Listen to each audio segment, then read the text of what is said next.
every time I write a book, I'm learning something new. Like this time, I learned that if I go back and I answer where I've been in the plot, then I can find where I need to go. I don't know what I'm going to learn next, but yeah, every book brings something new.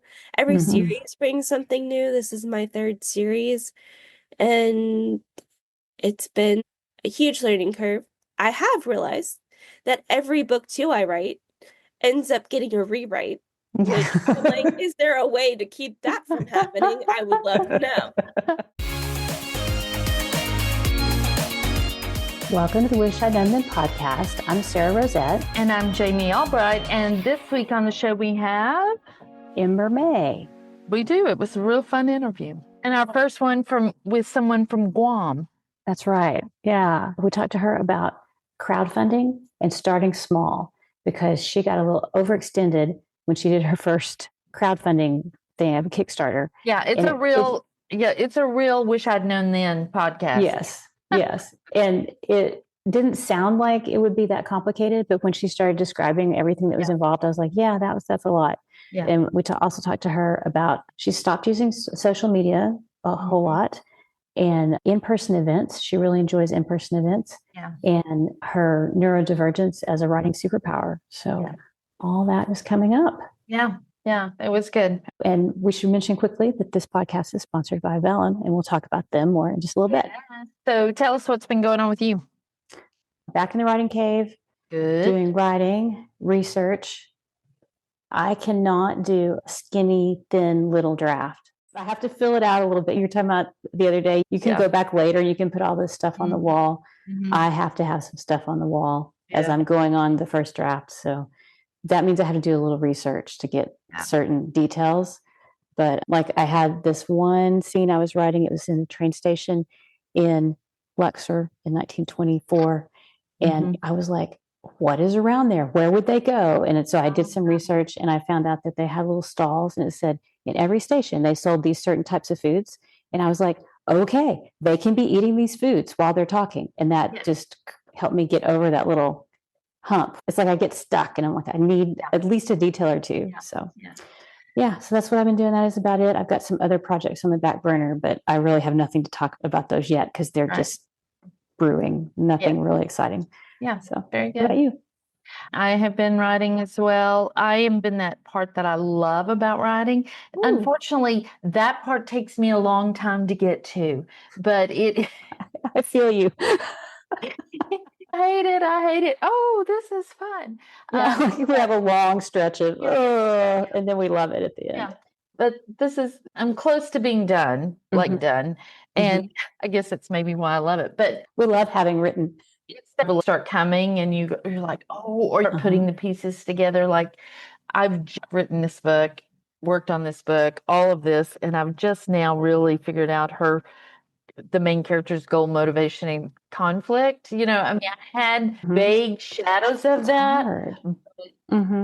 Now I've put it all together, and once you put it all together, it's like, oh, hey, now I understand, and the part, because then things, it's like dominoes, they just start falling into place. Yeah. So, and that, and I'm just writing, not much going on. Yeah, me either. It's been pretty boring when we're both writing, and that's all we've got to talk about. We don't have anything exciting. Oh, I was going to watch that new show. I think it's on PBS. Book. Yeah, it's that's Book. The name is Book. Yeah. Oh no, sounds like I would like it. After World War II, I think, in England, and he's a shop owner, but he's not. He's really more of it's a mystery thing. But anyway, it's something you would like, and for those of you who like that kind of thing, I like it. It's good. Awesome. I haven't started anything new lately, so that'll be good. Thank you to all our continuing supporters that support each week. We really appreciate you guys, and the consistency is amazing. And sometimes we have a corporate sponsor come along and also support to help keep things going. So this week, that is Vellum. I love how easy it is to go and find your previous book, change your previous book. I mean, everything is just right there. It's like all right there. For someone like me who if y'all saw my files, you would be appalled. And vellum is so easy. And I actually did lose a book. And it was on me. It was when I changed computers. I lost it out of Dropbox. I must not have backed up something. Right. And it was just so easy to go in and I could find it. It was easy. And that's what I like. Yeah. And I do love that it's all organized the way it's set up, where you save it just saves it automatically and you can go in and find things. And I actually do like that it overrides what you've done before. So you always have the current. And if you don't want that, you can put it somewhere else. I mean, I'd have, because I'm bad about deleting things. And so, like, I'd have 48 versions. I know you'd have the final, then the real final doc. So true. It's so true. But we do appreciate them. We should get on with the interview because it's great. Yes. All right. Here is Ember. Today, we're excited to have Ember May with us today. How are you, Ember? I'm good. Thank you for having me. Oh, we're so glad you're here. You're in Guam, correct? Yes. So it's 8 a.m. Yeah, on Friday. Friday. So that's what I thought. So you're in the It's already TGI Friday for you. Yeah. Very cool. Well, let me read your bio so people can hear a bit more about you. Ember May writes books where found family thrives, pets scheme, and laughter is always off leash. She writes in the cozy mystery and holiday rom-com genres, but expects to mix those two sometime soon. The complete 10-book series, The Veronica Swift Mysteries, can be found anywhere you buy books, including requesting them from your library. Excellent. Excellent. Tell us how you got into writing. So I have been writing for a very long time. I decided when I was 8 years old. Oh, wow. To be a writer. And I have worked since that point, basically, to do that. So even when I was in like middle school and high school, I was studying the writing. The Writing Excuses was the very first podcast I ever listened to. Yeah. And I would do the exercises that they told me to do and everything. And yeah, I wrote my first novel. I put that in quotation marks because it was definitely derivative of Vampire Academy. Because I was a huge fan of that. But yeah, I finished that when I was like 14. And I published my first series under a different pen name back in 2018. And so I've been publishing for about 8 years, I think. I think I've been here. Nice. Yeah. What is your definition of success? Putting out books that I'm proud of. I will not give readers stories that I do not think are correct. Like I have a very strong intuitive line on whether the story is correct. And if it's not correct, I will not put it out. I am currently in the middle of rewriting for the third time book 2 in the series I launched on Kickstarter back in September. I am in the middle of a third rewrite of that book. Wow. Yeah. Because, You just know. Yeah. You just know. Yeah. And I think that I love that because I think a lot of authors get themselves in trouble because they have a deadline or they feel like they have a deadline and then they put a book out before it's really ready. And yeah, that doesn't help you at all. No. Yeah. No. Yeah. What do you wish you'd known about writing and craft when you started at 8? At 8? No, I'm kidding. Just what do you wish you'd known about writing and craft? I struggled for many years trying to outline, and I did end up finding things to outline because it felt like, so originally I was a pantser and I would pants through books, but I couldn't finish a book through pants. And so then I switched into like hardcore outlining, and that worked for the Ronnie mysteries because there's an actual external plot that I could follow along with. And I got to the point where I'm like, okay, I'll plot it and then I'll go off plot and then we'll replot because that also happens a lot. But what I wish I would known is that I do know structure intuitively and I don't actually need the external plot. So as I've been writing this book 2 for the third time, I've realized that if I go back and I just figure out where I am in the story instead of trying to plot forward, I able to then pick up the next plot point without having to actually plot it out, and the story can still tell me what it needs to be without me trying to force it into shape. Oh, I love that. Yeah. Yeah. Just stages, getting through each step to get to the end. And then when you get to the end, you're like, oh, okay, I did know where I was going. I just couldn't see the whole way. Yeah. Yeah. And a lot of times it's about asking the right question to the right character. Mm-hmm. For me, at least, because most of my books are very character driven. So it's, what does this character not know? Like, one of the sticking points was my character didn't know what she wrote on a post-it note, and we were in the other character's POV. I need this information. What did you write? Right, exactly. Ray Bradbury says, your intuition knows what to write. Get out of its way. So I Yeah. actually, it's my screensaver every day. I sit down to write. It's right there. Yeah, I love that. Becca Syme had to tell me that I'm a #1 individualization then. So she had mentioned that in a workshop or a podcast that I was listening to. And I was like, oh, Yeah. so I'm screwing myself up when I'm plotting. Yeah. Okay, let's not do that. Yeah. There's a good way not to do that. Let's just not do it. Yeah. What about marketing? What do you wish you had known about marketing? So much. Yeah. I do not believe that I market very well, though recently Orna Ross from her Author Nation talk had said something about marketing being more than just like advertising and promos, which I didn't fully understand until she said it. And I was like, oh, okay. Then maybe I'm not as horrible at marketing as I think I am. I don't social media. I'm horribly inconsistent with my newsletter because I get into these phases where I'm just writing the book, and that's all I really have time for outside of like my day-to-day stuff. So I like will hyper focus on getting a book done. I will blitz social media and I'll blitz newsletters, which is all the things they tell you not to do. And yet we do it anyway. Yeah, and then I'll go back into my writing cave. I do try to make sure that I'm like, I'm going on a break, media, so you know I'm not going to be here, but it doesn't really pan out. Though I have recently discovered that I really love podcasts. And doing like podcast interviews and stuff is one of the things that I am trying to do more of because I can do those and they bring me energy. That is part of the problem with social media. Yeah, it's very draining. Yeah. So much. Podcast interviews. I've also, Sarah, you actually influenced this when you talked about reading your book on the podcast. Oh, yeah. Yeah. I've started one of those. There's cool. An episode supposed to be coming out this week.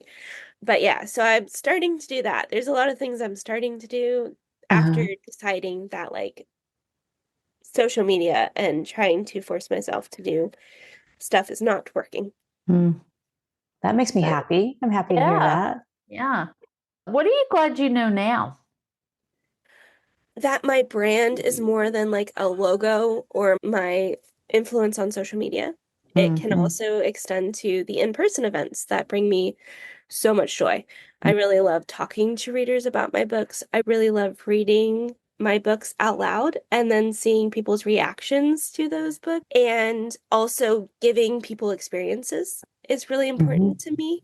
Yeah. So like if anybody ever emails me, I'm always emailing them back because I want them to feel seen. That's one of my core values is making sure that people feel seen.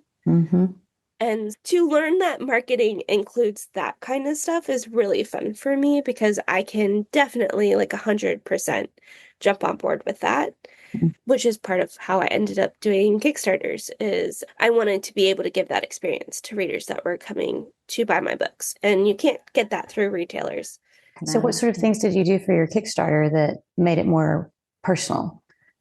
So my first Kickstarter, I made sure that I went and I talked to every single backer that came in and personally thanked them. Yeah, it wasn't a ton of people, but it was enough. Like, it was awesome to have them just take a chance on me. I was contacting each backer that came into the Kickstarter, and some of them were friends and family, but some of them were new to me, and a lot of them were in the author community. So I was like, thank you for taking a chance on my books because you're giving time and money to this project when you back. So I was super grateful for that. And then for the last Kickstarter, I did an experience box. And so basically, it was a book box that has a mug, a tote bag, an axolotl squishy, a candle, and some postcards, I think. But basically, all of it was to help you experience Snowflake Falls, which is the town name. And so the tote bag is from the public library because one of my main characters is a library or was a librarian. And so she has all of these snarky book related tote bags that she carries around with I love it. So the one that got put in the experience box was I'm bringing a book in case y'all are boring. And like I love it. And then the mug had Snowflake Falls on it. And it says I fell in love in Snowflake Falls. And so it was all of these things that I could give readers to help them feel more immersed in the story. Yeah. That's fantastic. That is just now that was one of your levels. Yes. Yeah. It was the book box level. Yeah. That is so great. Yeah. Love it. I love that. What do you still need to figure out? I think every time I write a book, I'm learning something new. Like this time I learned that if I go back and I answer where I've been in the plot, then I can find where I need to go. I don't know what I'm going to learn next, but yeah, every book brings something new. Every series brings something new. This is my third series, and it's been a huge learning curve. I have realized that every book too I write ends up getting a rewrite, which I'm like, is there a way to keep that from happening? I would love to know. Book twos are hard in a They are. series. It's that sophomore thing. Yeah. Yeah. I feel like with book one, there's excitement and energy, and you're spending some time introducing things and setting things up, which kind of takes up some of the book. And then with book two, you're like, oh my goodness. Yeah. What am I doing here? Yeah. Exactly. No, and then book three always ends up being my favorite. And I'm like, how does that work? Yeah. And you have, so your first series has 10 books in it. Is that what you said? Or that's what yeah. So under this pen name, it is a 10-book series. And so book two is Aren't You Glad I Made It? And I had to completely rewrite that book. I don't even remember what the problem was, but I had to scrap the whole thing. That's painful. Yeah, I've had to do not a whole book, but a big chunk of a book before. That is very painful. What's the most unhelpful advice you've gotten? Ooh. So I did a minor in writing, and we read Stephen King's On Writing. And he was like, cut 10% of your words. And I'm like, if I cut 10% of my words, I'm going to lose story. I don't overwrite, I underwrite. And it took me a really long time to realize that. So when I was in college, I didn't know that I was an underwriter. I didn't even know that was a thing. I was just super confused about why you would cut 10% of your words. Yeah. Like plot points just disappearing. Yeah. That's me too. I underwrite too. Yeah. So I'm like, if anything, I need to add more words, not less. And there comes a point where you get enough experience that you realize, oh, I don't have to follow this rule. I can, make my own rule that I need to add 10% of words or whatever it is when you're revising. Yeah. You fill it out. Yeah. Well, what's the biggest change you've had to make in your thinking? I think that it is having confidence in what I am producing, which I still struggle with a lot. I was going to say, if you've learned that, tell me. We all please pass that on. I feel like, no, you can trust yourself. I really feel like that has been part of what the process, because I've been writing this book for 6 months, which typically I write a lot faster than that, just naturally, because I hyper focus on books. So I get through the book. And so the last 6 months of writing this book has been painful to really have to slow down and be like, okay, Trust yourself, trust the story. If you can only write 100 words right now, do it. Yeah. And then go do something else. So, yeah, that's been the hardest part of this. If you were starting over today, what would you do differently? I don't think I would bother with social media at all. Just let it go. Yeah, I might have it as like a satellite space. Yeah. But I wouldn't try to or worry. I wouldn't use my brain power to worry about social media. Yeah. Because I think I've spent a lot of time worrying about not being there and not doing it right and not seeing results from it. Yeah. And it really is not a place I hang out personally ever anyway. Pinterest is much more my speed. And so I don't think I would. I think I would just skip social media altogether. Just skip it. So are you advertising your books or posting your books on Pinterest, or is that just you just like Pinterest? I just like Pinterest. Oh, I okay. have tried to figure out how to do it for business, but as far as I know, I don't think I've done it properly. It doesn't seem to work for cozy mysteries. Like when I look up cozy mysteries on Pinterest, it's a lot of trad published books. There's not like a whole lot of stuff there anyway. And then we go down the whole Gilmore Girls route that starts showing up. And I'm like, I love Gilmore Girls, but I don't need you in my feed. Like, Yeah, I'm trying. exactly. Yeah. I'm going to try some Pinterest stuff this year and see if I can get that going because I feel like it's a really long tail type activity. But I was going to go back to when earlier you mentioned like you hyper focus on books and you're doing these things that the conventional wisdom is not to do, like you leave social media or your newsletter for a while and go write on books. And I thought and I do that too sometimes. I'm like, I'm busy with this book and I can't think about social media. But I've never had a reader be upset if I said, I'm taking a break. I'm going to not be on social media for a while to go write a book.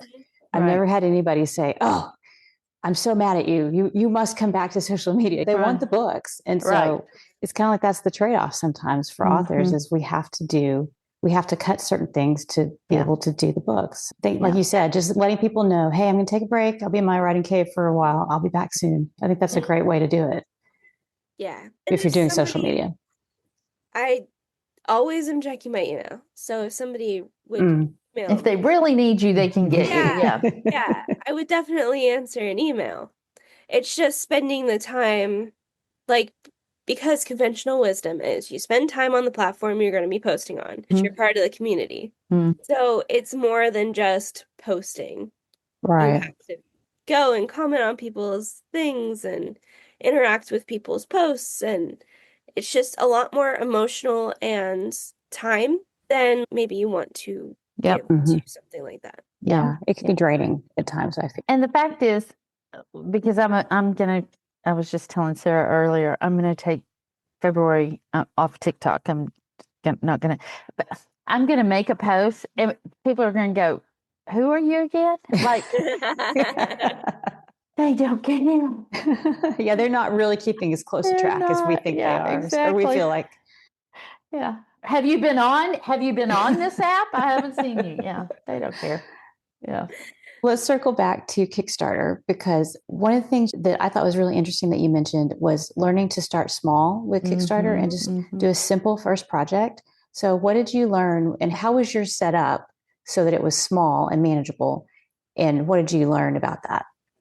So I suggest it to people because I feel like mine was far more complex than it needed to be. And I was very small. Yeah. So like I said, I have a 10-book series and I didn't do Kickstarter for that before the series was completed. Yeah. So the idea was to get those 10 books into special edition paperbacks. And basically all I did was gold foiling because this was right as Book Vault was coming out with Bespoke. I have always wanted my books to be pretty. So I was like, we're doing gold foiling. I don't care. It's the plan. Yeah. And they came out beautifully. I love them. But my first one had books 1 through 5.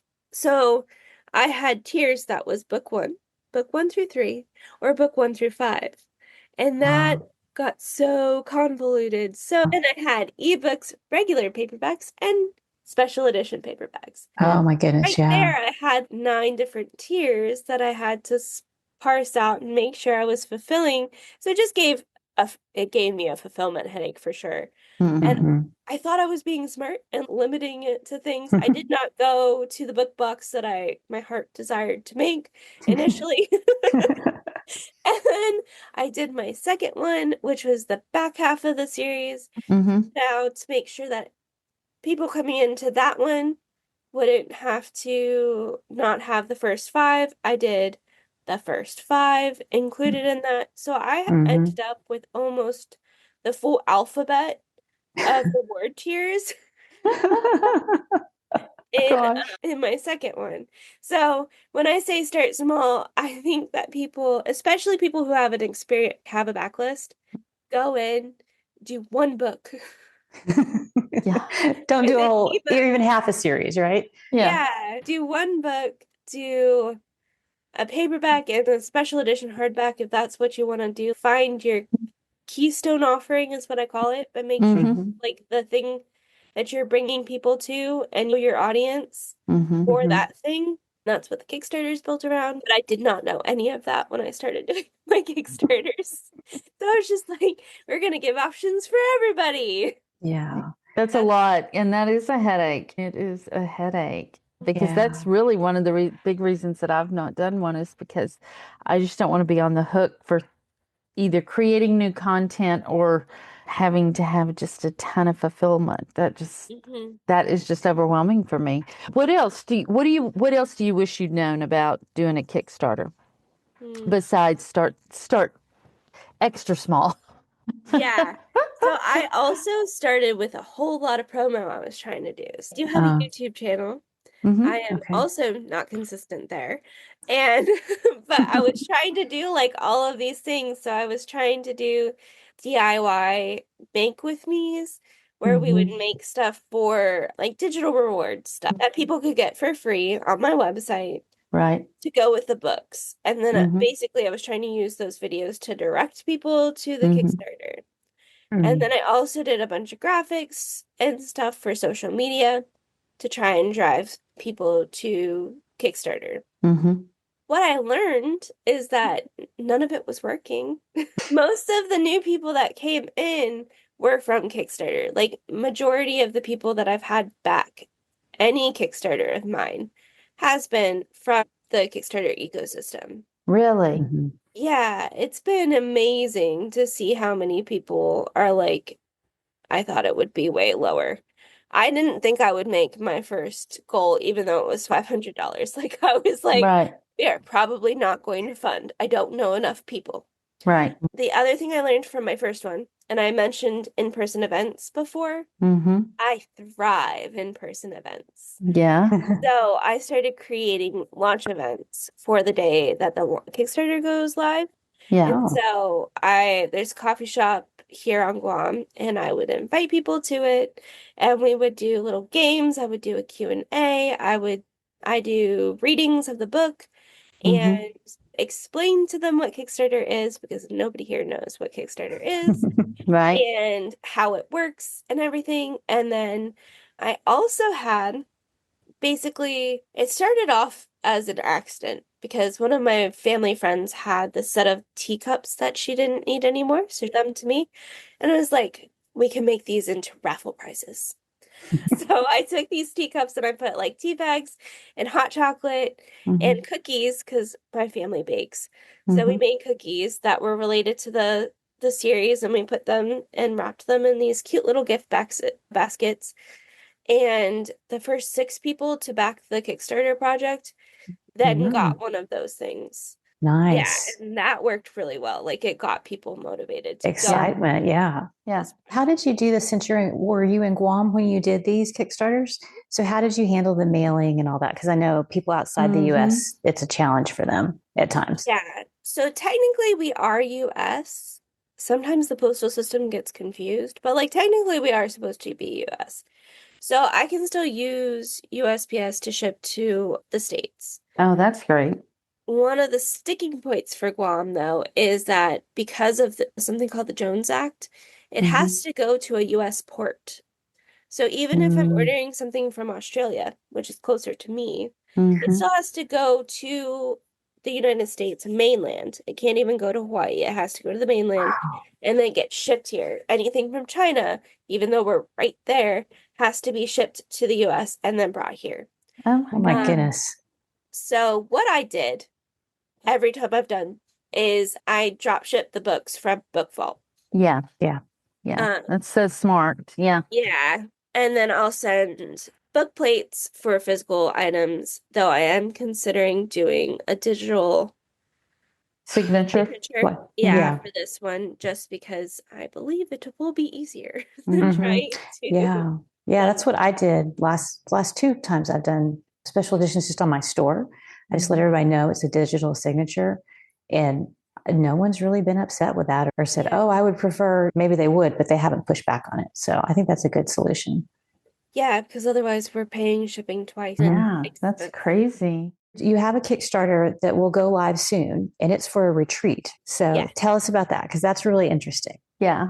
I'm so excited about this. So, this retreat is going to be open for 5 women. We will be in an Airbnb in Edinburgh, and Oh, the idea is that it's basically like an accelerator program, and I Okay. will take you from idea to able to be launched. I wouldn't actually want you to launch it by the end of the accelerator because yeah. we're going to work on the project that you're going to launch, but conventional wisdom, and I've seen it happen where you need like a long pre-launch Mm-hmm. to gather followers so that there's momentum when you launch the project. Yeah.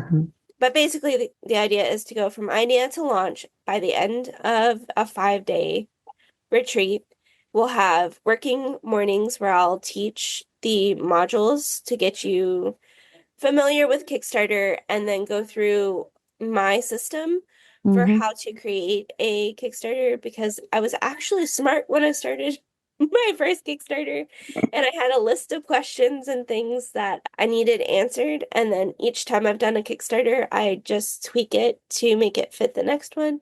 And so I'm never starting with a blank page when I start with my Kickstarter. Everything's in a template. And so one of the things that they'll be receiving is a hard copy version of this template where they can write it like a notebook. Yeah. And so it's going to be working mornings where I teach the modules. We'll take a break in the afternoon and go explore Edinburgh because I think that's going to be a lot of fun.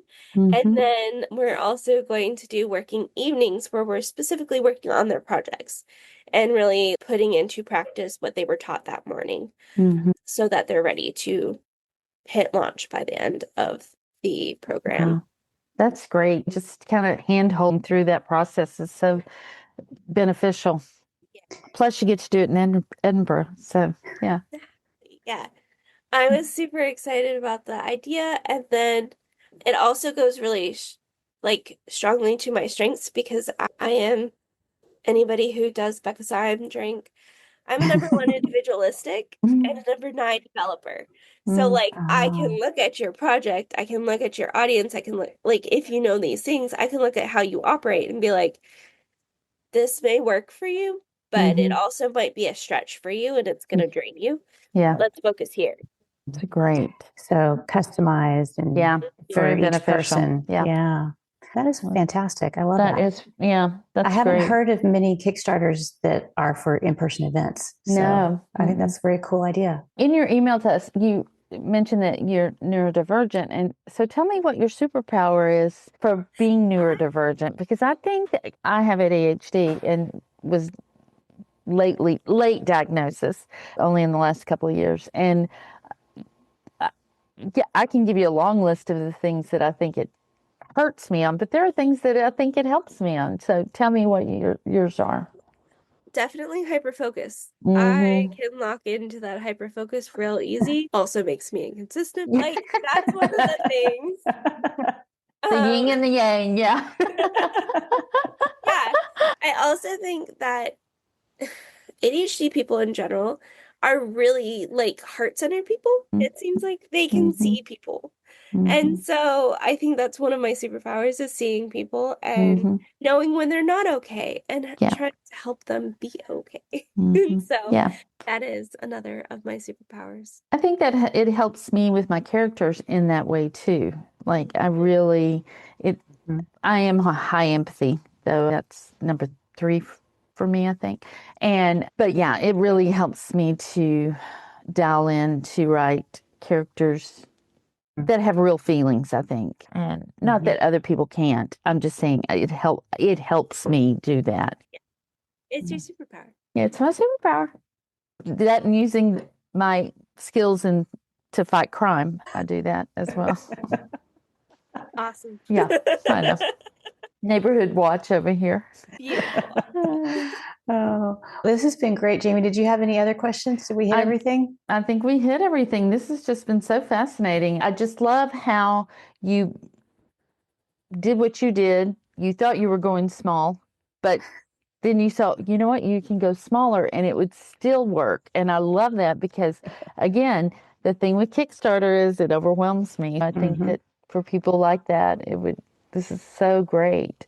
Some good tips there. We always like to ask everybody, what's the best thing you've done to set yourself up for success? I have an amazing support system around me, my family. I have a lot of author friends who are very helpful and will be like, okay, you're being too hard on yourself. Yes. Yes.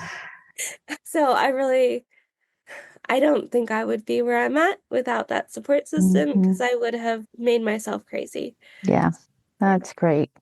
Tell everybody where they can find out about you and your books and your retreat and your Kickstarters, all that stuff. Okay, so if you're looking for my books, you can go to embpublishing.com. That's where everything is, including my other pen name, because I just put everything on one page. Yeah. Don't blame you. And then the Kickstarter is up on Kickstarter for pre-launch. It is called the Crowdfunded Author Retreat. You can check it out there. And yeah, that's everything for now. Okay. Yeah. Perfect. Yeah. That's fantastic. Yeah. We will have those links in the show notes so that people can go take a look at the Kickstarter and see your books. So thanks for being here. It's been great to talk to you. We appreciate it. All right.